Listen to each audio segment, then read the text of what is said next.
এই খোমেনির কথা কি বলেছে। খোমেনির একটি কিতাবের নাম হচ্ছে আল হুকুমাতুল ইসলামিয়া, ইসলামী গভর্নমেন্ট। এই কিতাবটি সম্পর্কে আমাদের এক কেরালার দায়ী তিনি বললেন যে কেরলের জামাত ইসলামী, ভারতের জামাত ইসলামী, পাকিস্তানের জামাত ইসলামী, বাংলাদেশ জামাত ইসলামী একই থিওরি রাখে। তারা খোমেনির এই বইটিকে অনুবাদ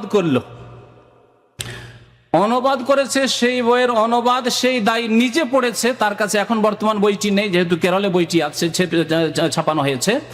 সেই বইয়ে 2-3টি কথা শুধু বলবো, বেশি কথা বলবো না। কত বড় কথা সে বলেছে এবং লিখেছে এই খোমেনি বলছে যে আবু বকর ওমর লানাহুমুল্লাহ ব্র্যাকেট, এবং জামাত ইসলামীরা কেরালার অনুবাদ করে ব্র্যাকেটে কেরালার ভাষা ওখানেও লিখছে লানাহুমুল্লাহ আস্তাগফিরুল্লাহ ওয়া আতুবু ইলাইহি। বলছে আবু বকর ওমর তাদের উপর আল্লাহর অভিশাপ হোক, লানত হোক। আল্লাহ বলছেন রাদিয়াল্লাহু আনহুম, আর এই জালেম ইসলামের শত্রু এরা বলছে লানাহুমুল্লাহ। আর তাদের চেলারা দুনিয়ার জন্য, পেটের জন্য কিছু সেখান থেকে দান পায়, কিছু পয়সা পায়, কিছু সহযোগিতা পায়, যার ফলে তাদের বই অনুবাদ করেছে আর তাই লিখেছে। আল্লাহু আকবার। এটি কি কত বড় কথা, কুফরি কথা নয়? যাদেরকে আল্লাহ বলছেন রাদিয়াল্লাহু আনহুম ওয়া রাদু আনহু। এর আগে আয়াত পড়েছেন ওয়াস-সাবিকুনাল আউয়ালুনা মিনাল মুহাজিরিনা ওয়াল আনসার ওয়াল্লাযিনা তাবাউহুম বিইহসানিন রাদিয়াল্লাহু আনহুম ওয়া রাদু আন, সূরা তাওবার আয়াত নম্বর 100। এছাড়া বহু আয়াত রয়েছে সাহাবায়ে কেরামের প্রশংসায়। আল্লাহ পাক রব্বুল আলামিন কোরআনে কারিমে সূরা হাশরে বলেছেন ওয়াল্লাযিনা জাউ মিন বাদিহিম, যারা পরবর্তীকালে আসবে সাহাবায়ে কেরামের পরে, ইয়াকুলুন রাব্বানা ইগফির লানা ওয়া লিইখওয়ানিনা আল্লাযিনা সাবাকুনা বিল ঈমান, তারা বলবে আল্লাহ আমাদেরকে মাফ করে দাও এবং আমাদের ভাইরা যারা আমাদের পূর্বে চলে গেছেন, আর সবচেয়ে শ্রেষ্ঠ ভাই আমাদের সাহাবায়ে কেরাম রাসূলুল্লাহ সাল্লাল্লাহু আলাইহি ওয়াসাল্লামের পরে, তাদেরকে আল্লাহ তুমি মাফ করে দাও। ওয়া লিইখওয়ানিনা আল্লাযিনা সাবাকুনা বিল ঈমান, ঈমানের অবস্থা আমাদের পূর্বে যারা চলে গেছেন।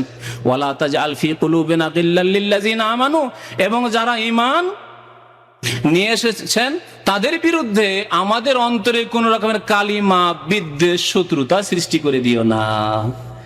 তাহলে যারা সাহাবায়ে কেরাম সম্পর্কে যারা শ্রেষ্ঠ দল, এই উম্মতের শ্রেষ্ঠ ভাই যারা আমাদের, তাদের সম্পর্কে যারা এরকম বক্তব্য করেছে, তারা কেমন ইমাম বলুন তো দেখি? কুফরির ইমাম তো হইতে পারে। আল্লাহ পাক কুফর ইমামের কথা কোরআন উল্লেখ করেছেন, কাতিলু আইম্মাতাল কুফর।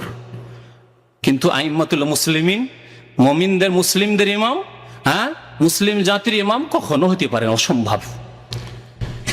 যেই ব্যক্তি কোন এইরকম ইসলামের শত্রুকে, সাহাবায়ে কেরামের শত্রুকে ইমাম বলবে, তার ঈমান যে কি হবে আল্লাহ পাকই ভালো জানে। এটাও শুনে রাখুন। কারণ ইসলাম বিনষ্টকারী বিষয় হচ্ছে যে যেই ব্যক্তি কাফেরকে কাফের না বলবে, মুসলিম বলবে, এতেই যদি ঈমান নষ্ট হওয়ার আশঙ্কা থাকে, তাহলে যদি কেউ কাফেরকে, যে মুসলিম নয়, তাকে জালিম, এত বড় জালিম কাফেরকে যদি বলে যে সে ইমাম, তাহলে তার যে কি হবে আল্লাহ জানে, তার দশা যে কি হবে আল্লাহ পাক রব্বুল আলামিন ভালো জানেন। আল্লাহ পাক যেন হিদায়াত করেন ওই সব ভাইদেরকে। আল্লাহ পাক রব্বুল আলামিন যেন আমাদেরকে হক কথা বুঝার তৌফিক দান করেন। একটি কথা বললাম, আরেকটি শুনেন। আরেকটি বলছেন যে মুসলিম জাতির ইতিহাস তুলে ধরেছে এই হুকুমাতে ইসলামী কিতাবে খোমেনি। তারপরে বলছে মুসলিম জাতিতে যত বিপর্যয় সৃষ্টি হয়েছে, যত ফিতনা হয়েছে, যত কলহ বিবাদ হয়েছে, সমস্ত ফিতনার মূল হচ্ছে আবু বকর এবং উমর। দুটি শুনলেন। তৃতীয় শুনেন শিরকি কুফরি কথা।